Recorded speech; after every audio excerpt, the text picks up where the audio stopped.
Mathematica টিউটোরিয়ালে সবাইকে স্বাগত। আমাদের আজকে যে টিউটোরিয়াল সেটি বাংলাদেশের সকল বিশ্ববিদ্যালয়ের গণিত পদার্থবিজ্ঞান রসায়ন বিভাগের সকল ছাত্রছাত্রী এবং যারা গণিত প্রেমী তাদের জন্য টিউটোরিয়ালটি আশা করি খুব কাজে লাগবে। তো প্রথমেই আমরা সূচিপত্র দেখে নিব। তো আমাদের যে টিউটোরিয়ালে যে বিষয়গুলো থাকছে প্রথমত হচ্ছে কিভাবে ম্যাথমেটিকা ইনস্টল করতে হবে এবং কিভাবে রেজিস্ট্রেশন করতে হবে। ম্যাথমেটিকা কি সে সম্পর্কে আমরা জানবো টিউটোরিয়াল নম্বর 2-এ। ম্যাথমেটিকা সম্পর্কে মৌলিক ধারণা আমরা টিউটোরিয়াল 3-এ আমরা মৌলিক ধারণা সম্পর্কে জানতে পারবো। টিউটোরিয়াল নম্বর 4-এ আমাদের রয়েছে বীজগাণিতিক অপারেশন, টিউটোরিয়াল 5 লিস্ট অপারেশন, 6 ত্রিকোণমিতি এবং ত্রিকোণমিতি সম্পর্কিত বিভিন্ন সমস্যার সমাধান, টিউটোরিয়াল 7 সমীকরণ এবং তাদের সমাধান নির্ণয়, টিউটোরিয়াল 8-এ থাকছে দ্বিমাত্রিক গ্রাফিক্স অর্থাৎ কিভাবে আমরা বিভিন্ন ধরনের গাণিতিক ফাংশনের চিত্র অঙ্কন করতে পারি অর্থাৎ প্লট করতে পারি সে ব্যাপারে আমাদের আলোচনা থাকবে 8 নম্বর টিউটোরিয়ালে। 9 নম্বর টিউটোরিয়ালে থাকছে ডিফারেনশিয়াল ক্যালকুলাস বা অন্তরক ক্যালকুলাস এর বিভিন্ন সমস্যার সমাধান কিভাবে করা যায় ম্যাথমেটিকের সাহায্যে। 10ম পর্বে থাকছে ইন্টিগ্রাল ক্যালকুলাস, 11তম পর্বে লিনিয়ার অ্যালজেব্রা এবং 12তম এবং সর্বশেষ পর্বে থাকবে স্থানাঙ্ক জ্যামিতি সম্পর্কিত সমস্যাগুলি। 13 এবং 13, 14, 15 এই টিউটোরিয়ালগুলোতে থাকবে বিশেষ কিছু ইনফরমেশন বা বিশেষ কিছু তথ্য। এর মধ্যে 13 নম্বর টিউটোরিয়ালে থাকছে সমস্যা সমাধানের পদ্ধতি সমূহ, 14 নম্বর টিউটোরিয়ালে থাকছে বইয়ের তালিকা এবং অবশেষে আমাদের সমাপনী পর্ব। একটা বিষয় আমাদের খেয়াল রাখতে হবে, সেটা হচ্ছে প্রত্যেকটা টিউটোরিয়ালের সাথেই আমাদের একটি টিউটোরিয়ালের কোড দেওয়া আছে। তো কোডগুলো লক্ষ্য রেখে যে ক্রম অনুযায়ী টিউটোরিয়ালগুলো দেখতে হবে। প্রথমেই আমরা চলে যাব ম্যাথমেটিকা ইনস্টলেশন এবং রেজিস্ট্রেশন এই প্রক্রিয়াতে। কিভাবে আমরা ম্যাথমেটিকা ইনস্টল করব এবং কিভাবে ম্যাথমেটিকা সফটওয়্যার রেজিস্ট্রেশন করতে হয়, এটা অত্যন্ত গুরুত্বপূর্ণ একটি ব্যাপার। এই কাজটা আমরা এখন করতে যাচ্ছি। তো প্রথমে আমাদের যে কাজ করতে হবে সেটা হচ্ছে আমরা ম্যাথমেটিকা 5.2 ব্যবহার করছি। তো ম্যাথমেটিকা 5.2 আমরা ডাউনলোড করে নেব। ইতিমধ্যে আমরা ডাউনলোড করে নিয়েছি। তো এখন আমাদের সেটআপ বা এটাকে ইনস্টল করতে হবে। ইনস্টল করার জন্য প্রথমে আমরা ফোল্ডার ওপেন করলাম, ম্যাথমেটিকা ফোল্ডার। এখান থেকে আমাদের ম্যাথমেটিকা 5.2 এই ফোল্ডারটি আমাদের ওপেন করতে হবে। এখান থেকে আমরা setup.txt এই ফাইলটাকে ক্লিক করব।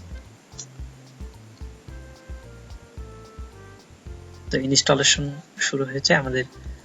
এখানে আমরা ফুল এই অপশনটিতে ক্লিক করব, তারপরে আমাদের ইনস্টল বাটনটিতে চাপতে হবে।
তো ইনস্টলেশন ইতিমধ্যেই শেষ হয়ে গেছে। এখন আমাদের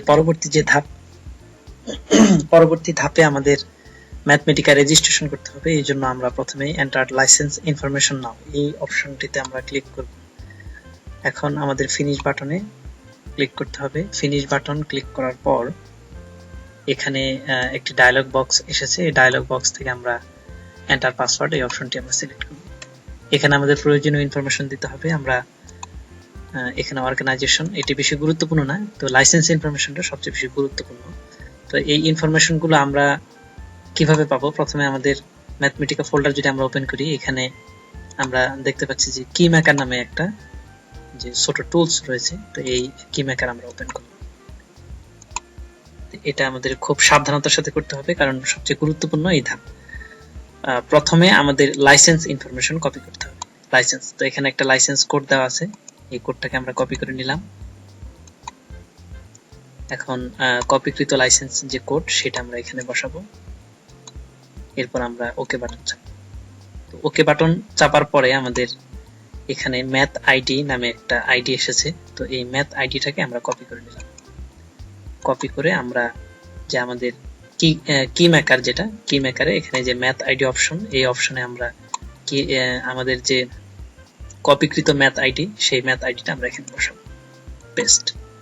এখন যদি আমরা এখানে জেনারেট লাইসেন্স নাম্বার এখানে ক্লিক করি, তাহলে আমরা দেখতে পাবো যে এই ম্যাথ আইডির জন্য একটা লাইসেন্স নাম্বার এবং একটি পাসওয়ার্ড, একটি লাইসেন্স নাম্বার, আমি আবার বলছি, এই ম্যাথ আইডির জন্য একটি লাইসেন্স নাম্বার এবং একটি পাসওয়ার্ড এখানে দেখাচ্ছে। তো আমাদের এখন এই ইনফরমেশন গুলো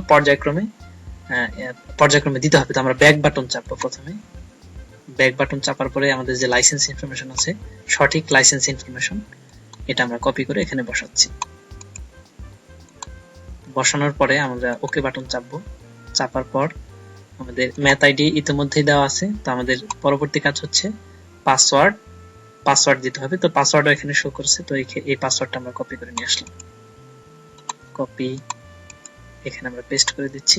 তো ওকে বাটন প্রেস করলে আমাদের রেজিস্ট্রেশন যেটা সাকসেসফুল হয়েছে আমাদের ইতিমধ্যেই। তো এখান থেকে আমরা দেখতে পাচ্ছি,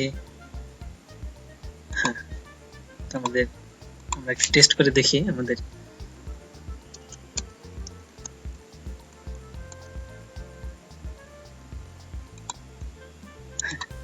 শেষ। ইতিমধ্যে আমাদের রেজিস্ট্রেশন প্রক্রিয়া সম্পূর্ণ হয়েছে।